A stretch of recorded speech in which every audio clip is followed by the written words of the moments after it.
The Sign of the Four. Chapter 10. The End of the Islander. Our meal was a merry one. Holmes could talk exceedingly well when he chose, and that night he did choose. He appeared to be in a state of nervous exaltation. I have never known him so brilliant. He spoke on a quick succession of subjects: on miracle plays, on medieval pottery, on Stradivarius violins, on the Buddhism of Ceylon, and on the warships of the future, handling each as though he had made a special study of it. His bright humor marked the reaction from his black depression of the preceding days. Athelney Jones proved to be a sociable soul in his hours of relaxation, and faced his dinner with the air of a bon vivant. For myself, I felt elated at the thought that we were nearing the end of our task, and I caught something of Holmes's gaiety. None of us alluded during dinner to the cause which had brought us together. When the cloth was cleared, Holmes glanced at this watch, and filled up 3 glasses with port.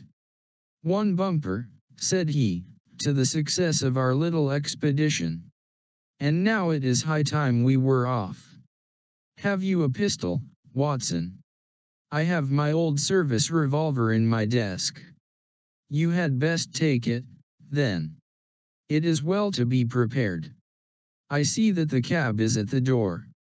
I ordered it for 6:30. It was a little past 7 before we reached the Westminster Wharf, and found our launch awaiting us." Holmes eyed it critically.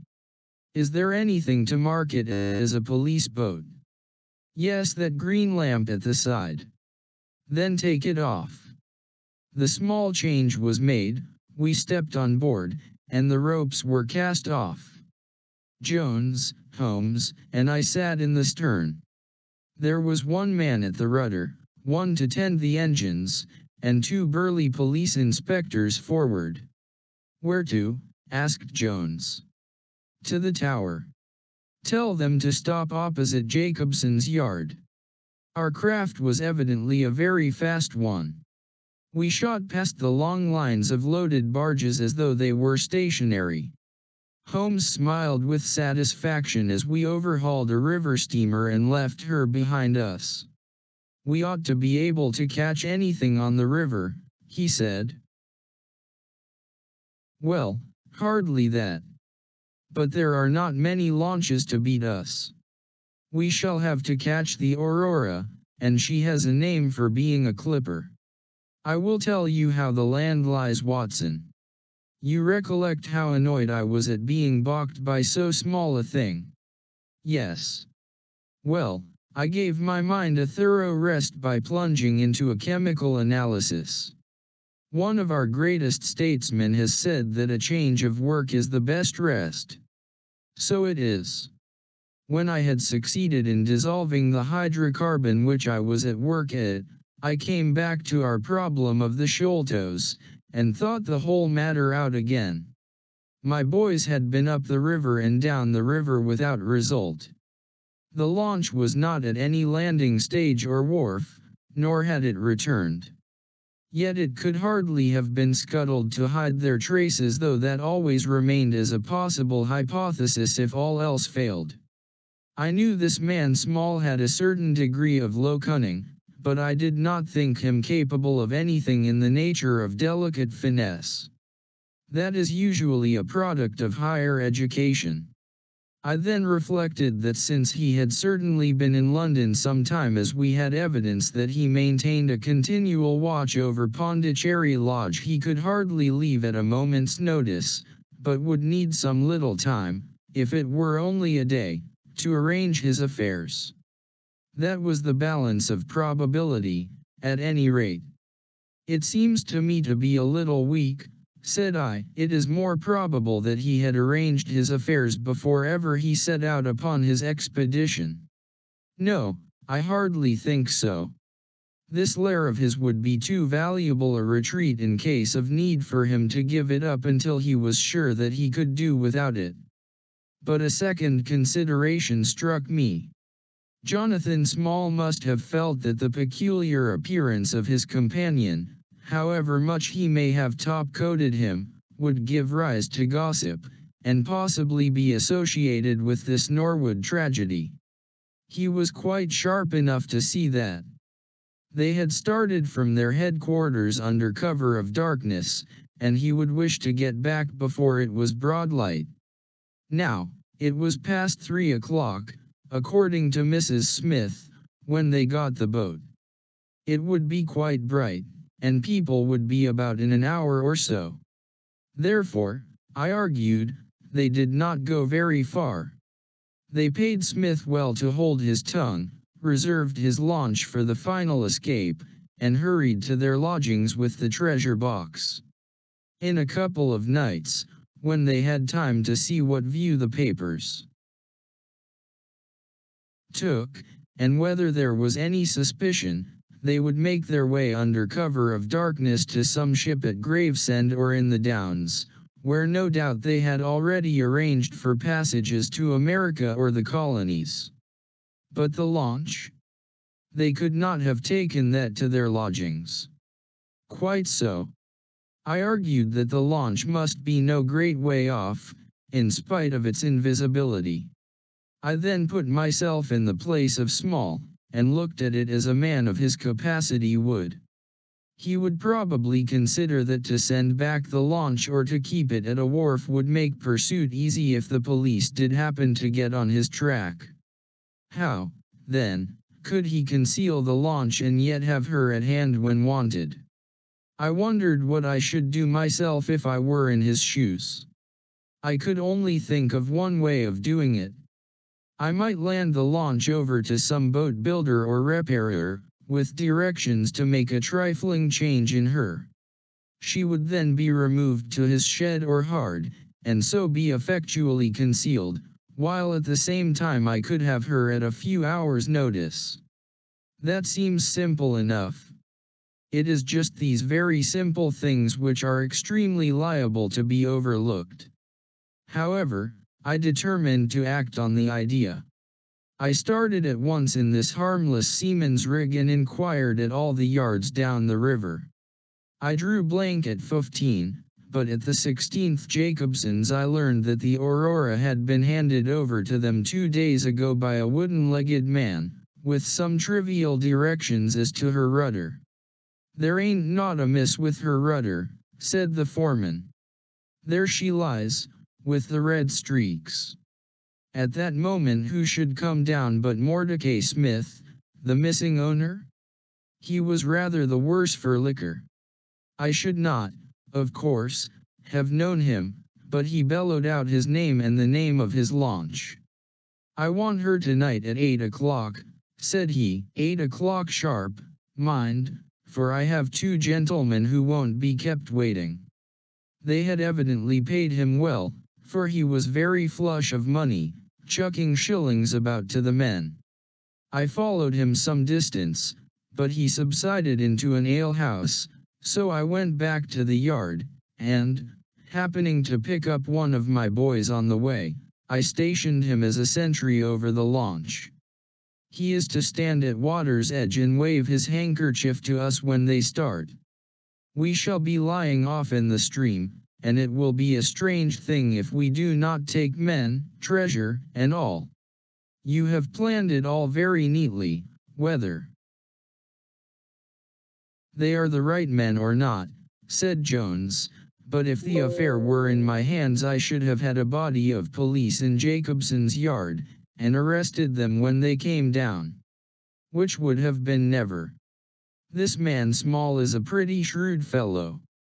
He would send a scout on ahead, and if anything made him suspicious lie snug for another week. But you might have stuck to Mordecai Smith, and so been led to their hiding place," said I. "In that case I should have wasted my day. I think that it is 100 to 1 against Smith knowing where they live. As long as he has liquor and good pay, why should he ask questions? They send him messages what to do. No, I thought over every possible course, and this is the best." While this conversation had been proceeding, we had been shooting the long series of bridges which span the Thames. As we passed the city, the last rays of the sun were gilding the cross upon the summit of St. Paul's. It was twilight before we reached the tower. "That is Jacobson's yard," said Holmes, pointing to a bristle of masts and rigging on the Surrey side. "Cruise gently up and down here under cover of this string of lighters." He took a pair of night glasses from his pocket and gazed some time at the shore. "I see my sentry at his post," he remarked, "but no sign of a handkerchief. Suppose we go downstream a short way and lie in wait for them," said Jones, eagerly. We were all eager by this time, even the policemen and stokers, who had a very vague idea of what was going forward. "We have no right to take anything for granted," Holmes answered. "It is certainly 10 to 1 that they go downstream, but we cannot be certain. From this point we can see the entrance of the yard, and they can hardly see us. It will be a clear night and plenty of light. We must stay where we are. See how the folks swarm over yonder in the gaslight. They are coming from work in the yard. Dirty-looking rascals, but I suppose every one has some little immortal spark concealed about him. You would not think it, to look at them. There is no a priori probability about it. A strange enigma is man. Someone calls him a soul concealed in an animal," I suggested. "Winwood Reade is good upon the subject," said Holmes. "He remarks that, while the individual man is an insoluble puzzle, in the aggregate, he becomes a mathematical certainty. You can, for example, never foretell what any one man will do, but you can say with precision what an average number will be up to. Individuals vary, but percentages remain constant. So says the statistician. But do I see a handkerchief? Surely there is a white flutter over yonder." "Yes, it is your boy," I cried. "I can see him plainly." "And there is the Aurora," exclaimed Holmes, "and going like the devil. Full speed ahead, engineer. Make after that launch with the yellow light. By heaven, I shall never forgive myself if she proves to have the heels of us." She had slipped unseen through the yard entrance and passed behind 2 or 3 small craft, so that she had fairly got her speed up before we saw her. Now she was flying down the stream, near into the shore, going at a tremendous rate. Jones looked gravely at her and shook his head. "She is very fast," he said. "I doubt if we shall catch her." "We must catch her," cried Holmes, between his teeth. "Keep it on, stokers. Make her do all she can. If we burn the boat we must have them." We were fairly after her now. The furnaces roared, and the powerful engines whizzed and clanked, like a great metallic heart. Her sharp, steep prow cut through the river water and sent 2 rolling waves to right and to left of us. With every throb of the engines we sprang and quivered like a living thing. One great yellow lantern in our bows threw a long, flickering funnel of light in front of us. Right ahead a dark blur upon the water showed where the Aurora lay, and the swirl of white foam behind her spoke of the pace at which she was going. We flashed past barges, steamers, merchant vessels, in and out, behind this one and round the other. Voices hailed us out of the darkness, but still the Aurora thundered on, and still we followed close upon her track.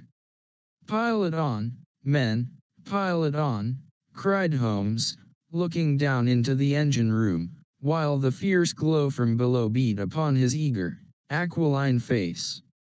"Get every pound of steam you can." "I think we gain a little," said Jones, with his eyes on the Aurora. "I am sure of it," said I. "We shall be up with her in a very few minutes." At that moment, however, as our evil fate would have it, A tug with 3 barges in tow blundered in between us.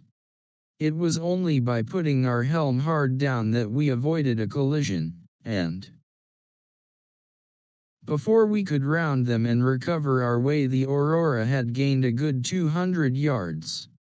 She was still, however, well in view, and the murky, uncertain twilight was setting into a clear starlit night. Our boilers were strained to their utmost, and the frail shell vibrated and creaked with the fierce energy which was driving us along.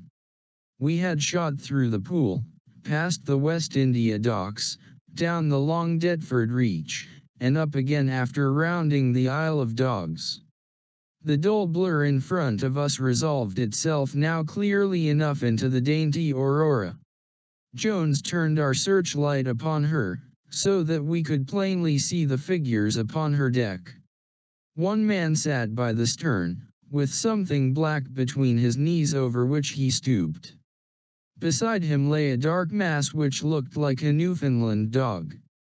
The boy held the tiller, while against the red glare of the furnace I could see old Smith, stripped to the waist, and shoveling coals for dear life. They may have had some doubt at first as to whether we were really pursuing them, but now as we followed every winding and turning which they took there could no longer be any question about it. At Greenwich we were about 300 paces behind them. At Blackwall we could not have been more than 250. I have coursed many creatures in many countries during my checkered career, but never did sport give me such a wild thrill as this mad, flying manhunt down the Thames. Steadily we drew in upon them, yard by yard. In the silence of the night we could hear the panting and clanking of their machinery. The man in the stern still crouched upon the deck, and his arms were moving as though he were busy, while every now and then he would look up and measure with a glance the distance which still separated us. Nearer we came and nearer. Jones yelled to them to stop. We were not more than 4 boats' lengths behind them, both boats flying at a tremendous pace. It was a clear reach of the river, with Barking Level upon one side and the melancholy Plumstead marshes upon the other. At our hail the man in the stern sprang up from the deck and shook his 2 clenched fists at us, cursing the while in a high, cracked voice. He was a good-sized, powerful man, and as he stood poising himself with legs astride I could see that from the thigh downwards there was but a wooden stump upon the right side. At the sound of his strident, angry cries there was movement in the huddled bundle upon the deck. It straightened itself into a little black man, the smallest I have ever seen, with a great misshapen head and a shock of tangled, dishevelled hair. Holmes had already drawn his revolver, and I whipped out mine at the sight of this savage, distorted creature. He was wrapped in some sort of dark ulster or blanket, which left only his face exposed, but that face was enough to give a man a sleepless night. Never have I seen features so deeply marked with all bestiality and cruelty. His small eyes glowed and burned with a somber light, and his thick lips were writhed back from his teeth, which grinned and chattered at us with a half-animal fury. "Fire if he raises his hand," said Holmes, quietly. We were within a boat's length by this time, and almost within touch of our quarry. I can see the 2 of them now as they stood, the white man with his legs far apart, shrieking out curses, and the unhallowed dwarf with his hideous face, and his strong yellow teeth gnashing at us in the light of our lantern. It was well that we had so clear a view of him. Even as we looked he plucked out from under his covering a short, round piece of wood, like a school ruler, and clapped it to his lips. Our pistols rang out together. He whirled round, threw up his arms, and with a kind of choking cough fell sideways into the stream. I caught one glimpse of his venomous, menacing eyes amid the white swirl of the waters.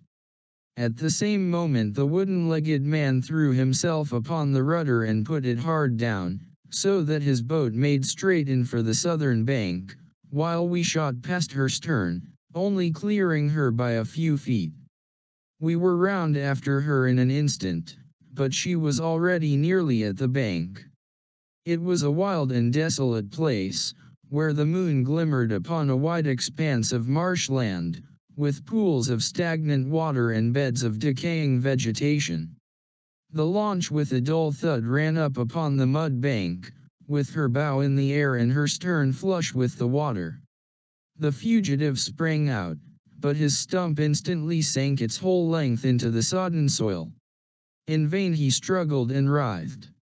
Not one step could he possibly take either forwards or backwards. He yelled in impotent rage, and kicked frantically into the mud with his other foot, but his struggles only bored his wooden pin the deeper into the sticky bank. When we brought our launch alongside he was so firmly anchored that it was only by throwing the end of a rope over his shoulders that we were able to haul him out, and to drag him, like some evil fish, over our side. The two smiths, father and son, sat sullenly in their launch, but came aboard meekly enough when commanded. The Aurora herself we hauled off and made fast to our stern. A solid iron chest of Indian workmanship stood upon the deck. This, there could be no question, was the same that had contained the ill-omened treasure of the Sholtos. There was no key, but it was of considerable weight, so we transferred it carefully to our own little cabin. As we steamed slowly upstream again, we flashed our searchlight in every direction, but there was no sign of the islander. Somewhere in the dark ooze at the bottom of the Thames lie the bones of that strange visitor to our shores. "See here," said Holmes, pointing to the wooden hatchway. We were hardly quick enough with our pistols. There, sure enough, just behind where we had been standing, stuck one of those murderous darts which we knew so well. It must have whizzed between us at the instant that we fired. Holmes smiled at it and shrugged his shoulders in his easy fashion, but I confess that it turned me sick to think of the horrible death which had passed so close to us that night.